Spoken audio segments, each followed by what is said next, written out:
नमस्कार। आरपीएससी के पसंदीदा 5 प्रश्नों की डोज हर बच्चे को रोज में आपका स्वागत है।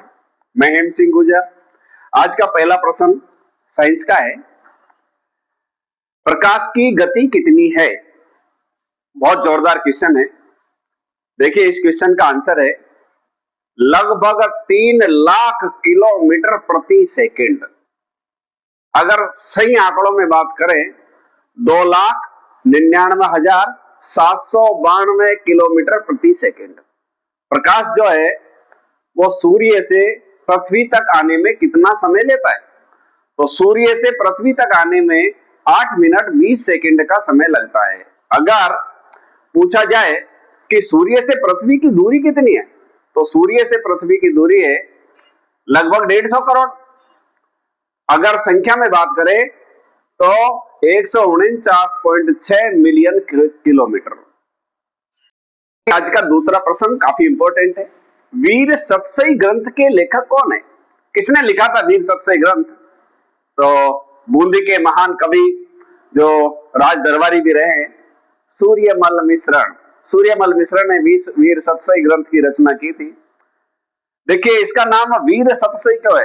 क्योंकि ये वीर रस से ओतप्रोत है और 288 इसके अंदर दोहे हैं। 1857 की क्रांति के सैनिकों और क्रांतिकारियों में वीरता भरने के लिए सूर्यमल मिश्रण ने इस वीर सतसई ग्रंथ की रचना की थी, ऐसा माना जाता है। एक दोहा मुझे याद आ रहा है इस वीर सतसई ग्रंथ का, सुना देता हूं। जरासंग बहलोल के वध में यह व्यतिरेक, भीम की द्वे भुजन ते पातक ने करेक। अर्थात जरासंग राक्षस और बेलोल खां के वध में एक अंतर है, और वो अंतर क्या है कि भीम ने जरासंग राक्षस का जब वध किया था, उसे अपने दोनों हाथों से पकड़ करके उसे चीर दिया था, उसके 2 टुकड़े कर दिए थे। परंतु महाराणा प्रताप ने जब बहलोल का वध किया तो उसे अपने एक ही हाथ से खींच करके उसके चिथड़े चिथड़े कर दिए थे। जी, आज का तीसरा प्रश्न।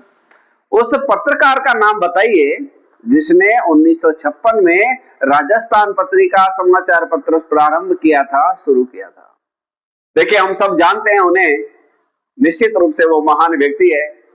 सोडा गांव, मालपुरा, जिला टोंक निवासी कपूर चंद कुली साहब। इन्होंने एक अखबार में कर्मचारी के रूप में पत्रकारिता में अपना कार्य प्रारंभ किया था और 1956 में इन्होंने स्वयं राजस्थान पत्रिका का संपादन किया, जिन्हें आज पूरी दुनिया जानती है। हाँ जी, आज का चौथा प्रश्न। राजस्थान उच्च न्यायालय की मुख्य पीठ कहाँ स्थित है? आप सभी को पता है, जोधपुर में। देखिए, सबसे पहले उच्च न्यायालय जो बनाया था वो जयपुर में बनाया था, परंतु सत्यनारायण राव समिति की सिफारिश के आधार पर 1956 में इसे जोधपुर स्थानांतरित कर दिया गया। अगर क्वेश्चन पूछ लिया जाए कि जोधपुर उच्च न्यायालय के मुख्य न्यायाधीश कौन है, तो के.आर. श्रीराम साहब, जो 27 सितंबर 2025 को पिछले महीने ही सेवानिवृत्त हो गए थे। वर्तमान में संजीव प्रकाश शर्मा साहब है, जिन्हें कार्यवाहक मुख्य न्यायाधीश बनाया गया है जोधपुर उच्च न्यायालय में। हाँ जी, आज का 5वां और अंतिम प्रश्न। रूपायन संस्थान की स्थापना किसने की थी? देखिए, बहुत प्यारा प्रश्न है। डॉक्टर कोमल कोठारी साहब, जोधपुर निवासी, उन्होंने बोरुंदा जोधपुर में 1960 में रूपायन संस्थान की स्थापना की थी। क्यों की थी रूपायन संस्थान की स्थापना? देखिए, विजय दान देता साहब, जिन्हें बिज्जू के नाम से जाना जाता है, मैंने एक वीडियो में बताया भी है, 800 से अधिक उन्होंने कहानी संग्रह की है। तो ये इनके मित्र है कोमल कोठारी साहब, और इन्होंने 1960 में रूपायन संस्थान की स्थापना की। क्या, किस लिए की थी?